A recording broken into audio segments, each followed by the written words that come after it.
Acknowledging the land is a First Nations tradition that goes back generations. It's a means of rooting yourself in the place that you gather. Traditional greetings will vary by region, but generally mention who I am, where do my people or family come from, what is my purpose, where am I going, and thanking the land and nature that is hosting you. Here is my example. Mary Beaucage Nishtakaz, Bising Dunjaba, Robinson Huron Treaty Nunjaba. My name is Mary Beaucage. I'm from Nipissing First Nation and Robinson Huron Treaty Territory in northeastern Ontario, and this is my homeland. Land acknowledgements are not exclusive to one group or side. We are all treaty people. If you live on this land, you are part of a treaty relationship. It's imperative that you prepare a land acknowledgement. The acknowledgement is one step to relearn the diverse nations that existed and continue to exist across Canada. The British Crown and First Nations negotiated and signed many treaties before Confederation. The intent of these treaties was to deliver mutual benefits. First Nations signed as independent, self-governing nations. Although many treaties were signed more than a century ago, treaty commitments are just as valid today as they were then.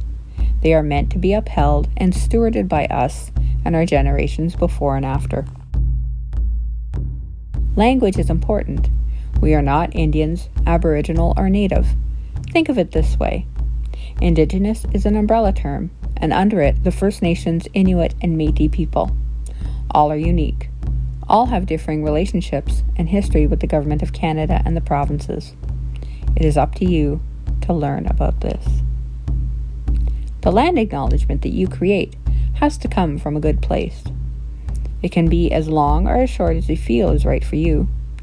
It can include history or facts that you've learned. It shouldn't be solemn. It should be uplifting and positive. Your acknowledgement is a living statement and should be written in present tense. Land acknowledgements can seem intimidating at first. It might take you out of your comfort zone.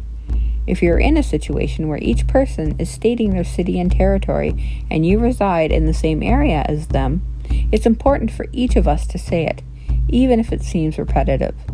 The city and territory each bear equal weight. The more you say it, the easier it becomes and you will feel more comfortable.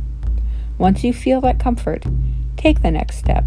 Move on from reading a pre-scripted land acknowledgement and include your own reflections. You will become a leader in this practice. As an Anishinaabe woman, I appreciate you doing the work and hearing you share your acknowledgement.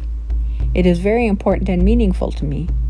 Do I want to speak up and help you pronounce words that are foreign to you? Yes, but as a mother watches her baby walk, I have to let you learn. Regarding pronunciation, I sometimes think of using big, long technical terms. If you can learn to say complex terms, the name of a territory you live on can be learned as well. Don't shy away from using proper names in your acknowledgement. They add significance and decrease the erasure of Indigenous nations and their territories and homelands. Indigenous languages are beautiful and descriptive. The words can also be tricky. Phonetic pronunciations are available, and so are people who can help you with words and names. Take some time and visit an Indigenous Friendship Center or contact a nearby community. Reach out to colleagues. Ceremonies and gatherings can be opportunities to connect with people in the land. There's a tangible relationship that can take place and provide meaningful connections. Go with a humble heart and don't be afraid to ask. People will always guide you. My challenge to you is to find out what treaty territory you live on. Why is that treaty or unceded territory significant? Take those teachings and use them to help you foster your relationship to the land and the Indigenous peoples in your area. This is one small step towards reconciliation. A young knowledge keeper said that we will be ancestors one day, and our actions and inactions will affect the ones to come. It's always stuck with me because we think of the 7 generations before us and the 7 generations after with every action we take or decision we make. Miigwech.